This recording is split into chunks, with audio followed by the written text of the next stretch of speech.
when a group of police officers laughed at a black man driving an old, beat-up car. They thought it was just another easy target to mock. They taunted him, making assumptions based on his appearance and vehicle. But what they didn't know was that the man sitting calmly behind the wheel was a self-made billionaire. This isn't just a story about judgment. It's a powerful lesson about humility, respect, and the dangers of underestimating someone based on surface-level appearances. What happens when the man reveals his true identity will leave you speechless.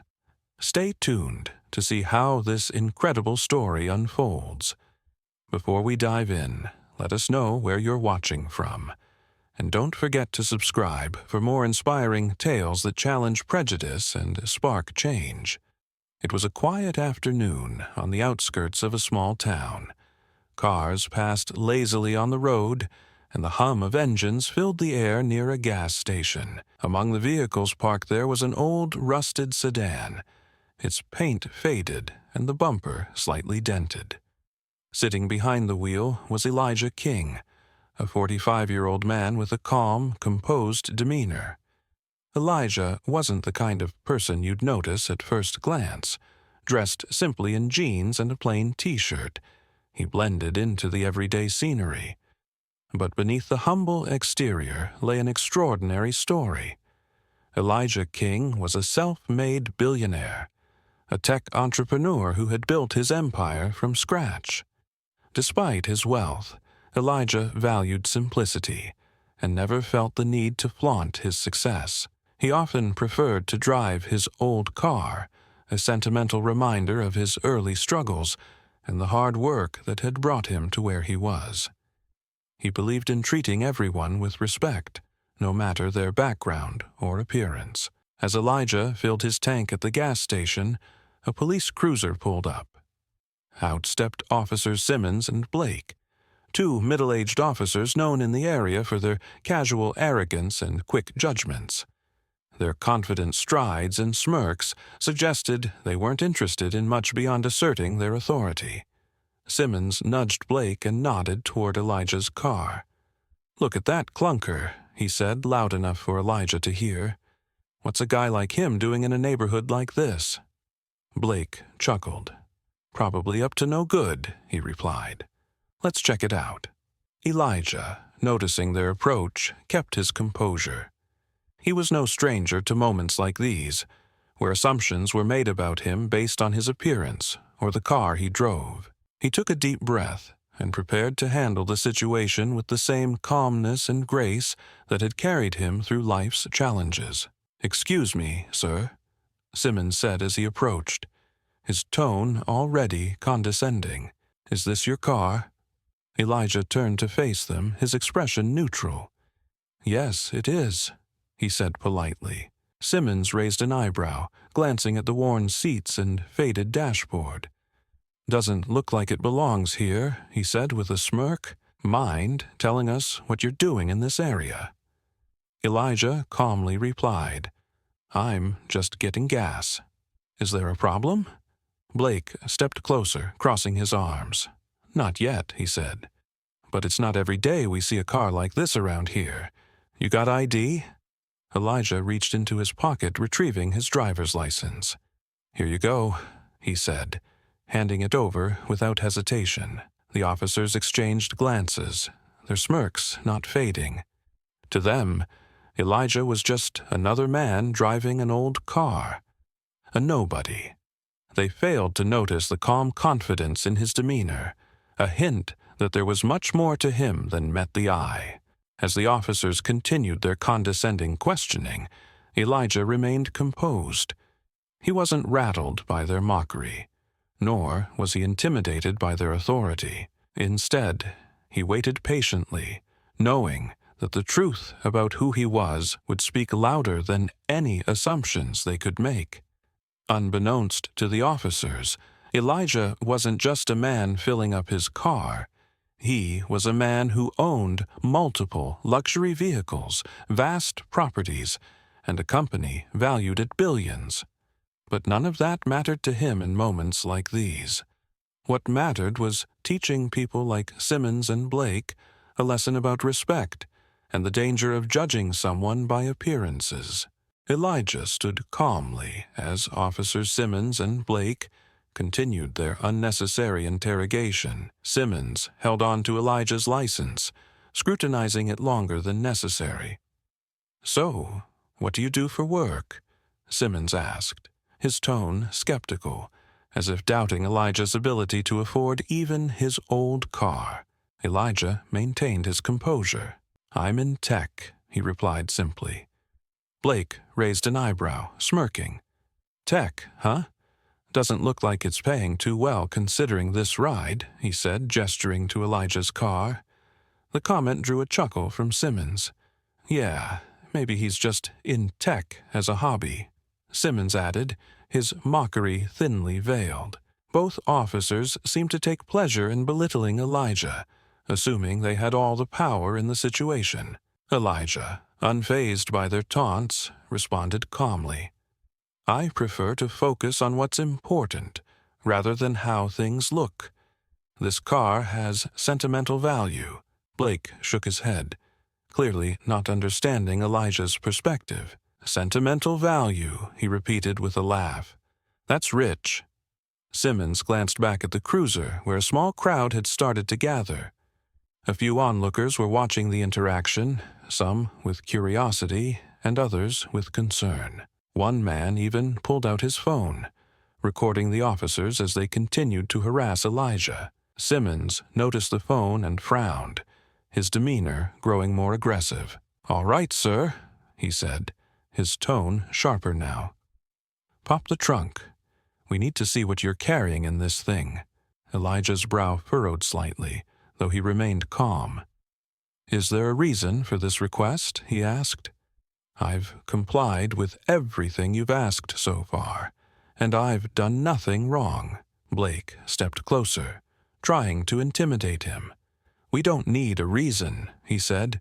"Just do as you're told."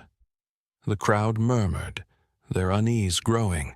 Elijah looked at the gathering bystanders and then back at the officers. "I don't think you're treating me fairly," he said, "and I'd like to know why." Simmons smirked. "Fairly? Look, we're just doing our job. If you've got nothing to hide, then open the trunk." Elijah sighed, deciding it was time to turn the tables. He walked to the back of the car and popped the trunk, revealing nothing but a toolbox and a couple of bags of groceries. The officers exchanged a glance, clearly disappointed that their assumptions hadn't panned out. "You satisfied?" Elijah asked, his tone calm but firm. Blake hesitated, then muttered, "For now." The officers handed Elijah's license back, but the smirks on their faces hadn't disappeared. "You might want to think about upgrading that car," Simmons said, his tone dripping with sarcasm. "You're bringing down the neighborhood vibe." Elijah chuckled softly, shaking his head. "You're quite focused on appearances, aren't you?" he said, locking the trunk. Before the officers could reply, Elijah reached into his pocket and pulled out his phone. "You know," he began, scrolling through his contacts, "I think it's time we cleared up a few things." The officers exchanged uneasy glances. "What's that supposed to mean?" Blake asked, his bravado faltering slightly. Elijah didn't answer right away. Instead, he made a call. "Hi, this is Elijah King," he said into the phone. "Yes, I'm at the Elm Street gas station. Could you send someone over? There's been a bit of a misunderstanding." The name clearly struck a chord with some of the bystanders who began whispering among themselves. "Elijah King? The tech billionaire?" one man said, his voice laced with disbelief. The officers froze, their smirks vanishing as the weight of the situation began to dawn on them. Simmons glanced at Blake, his confidence clearly shaken. "Wait. Elijah King," he muttered under his breath. Elijah ended the call and turned back to the officers, his calm expression unchanged. "I'd suggest you both take a moment to reconsider how you've handled this situation," he said. "Help is on the way."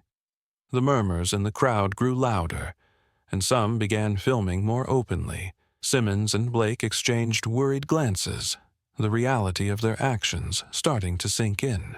"Look," Simmons stammered, "we didn't mean anything by it. Just standard procedure." Elijah crossed his arms, his posture unyielding. "Standard procedure?" he asked. "You mean judging someone based on their car and appearance, making baseless accusations, and mocking them in public?" Blake opened his mouth to respond, but found himself at a loss for words.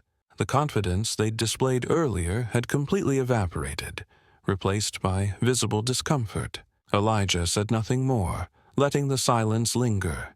He knew the next few moments would shift the balance of power entirely. As Elijah stood calmly by his car, the sound of an approaching vehicle broke the tension. A sleek black SUV pulled up to the gas station, and out stepped a man in a sharp suit flanked by two others. It was Elijah's personal assistant and members of his security team, who had been sent to address the situation immediately. The onlookers, already buzzing with curiosity, grew silent as the realization began to sink in. Elijah King wasn't just any man.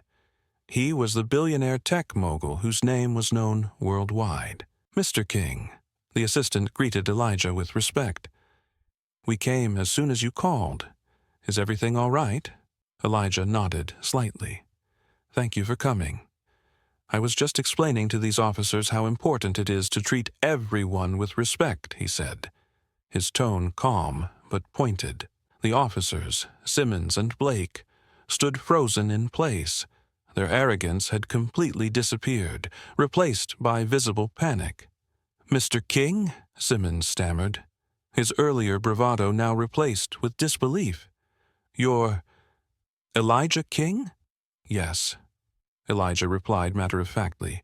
"The same Elijah King who owns several businesses in this town, employs thousands of people, and pays significant taxes that help fund local services, including law enforcement." The crowd murmured in astonishment. Some even began to clap, clearly delighted by the turn of events. Elijah remained composed, his gaze fixed on the two officers. Simmons cleared his throat, trying to recover. "Mr. King, we didn't realize who you were," he said, his voice shaky. "If we had known—" Elijah interrupted him, his voice steady but firm. "And that's the problem, isn't it?" he said.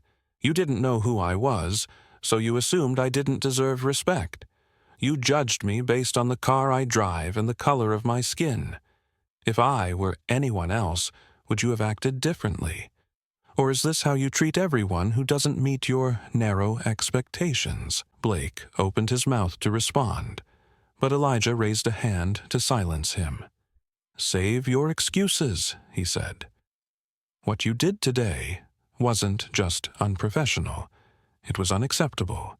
You mocked, belittled, and harassed me without any justification." The crowd, emboldened by Elijah's words, voiced their agreement. "That's right," someone called out. "They need to be held accountable." Simmons and Blake looked at each other, their confidence completely eroded. "Mr. King, we're sorry," Simmons said, his voice barely above a whisper. "We didn't mean any harm." Elijah raised an eyebrow. "You didn't mean harm," he repeated. "Mocking someone, accusing them without evidence, and attempting to humiliate them in public. What part of that isn't harmful?" The assistant stepped forward, holding a clipboard. "Mr. King," he said, "should I go ahead and file a formal complaint with the department?" Elijah considered the question for a moment before responding. "Yes," he said. "It's important that behavior like this doesn't go unchecked. People like these officers need to be reminded that their job is to serve and protect, not to discriminate and demean." The officers paled visibly, their regret evident. Simmons tried to plead one last time. "We'll do better, Mr. King," he said. "We swear. This won't happen again." Elijah nodded slowly. "I hope it doesn't," he said.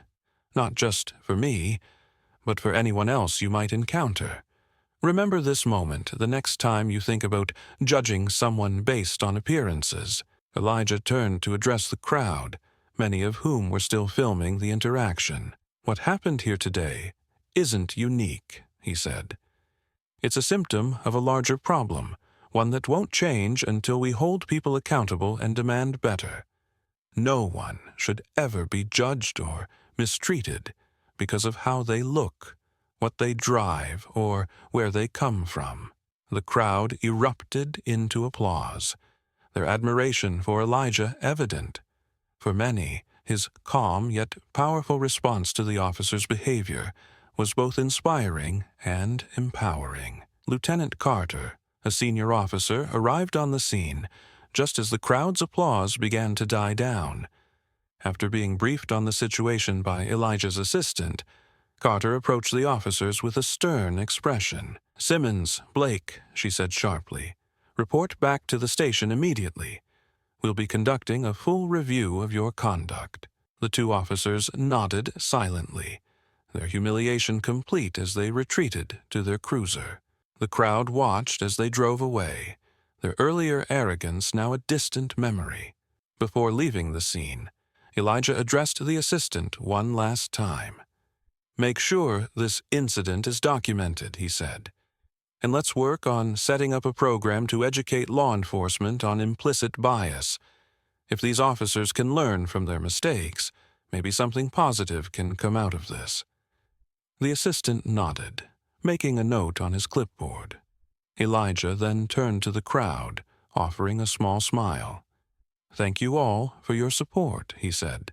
"Let's keep working together to build a community where everyone is treated with the respect they deserve."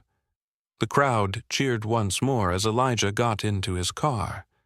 Though his old sedan might have seemed out of place to some, it was a symbol of his journey, a reminder of where he had come from and the values that had guided him to success. As the officers retreated and the crowd began to disperse, whispers about Elijah King's identity buzzed through the onlookers. Many were still in awe that the man driving the old rusted car was none other than the billionaire tech mogul whose innovations had transformed industries and impacted millions worldwide. Later that evening, a local news station picked up the story, highlighting the incident and the stunning revelation of Elijah's true identity. Interviews with bystanders painted a picture of a man who valued humility over material excess. When asked why he chose to drive such an old car despite his vast wealth, Elijah explained during a brief interview, "This car reminds me of where I started. It's a symbol of the hard work and challenges that brought me to where I am today. Wealth doesn't define character, actions do." The story resonated with people across the country. Social media erupted with praise for Elijah, celebrating his grounded perspective and the way he had handled the situation with grace and authority.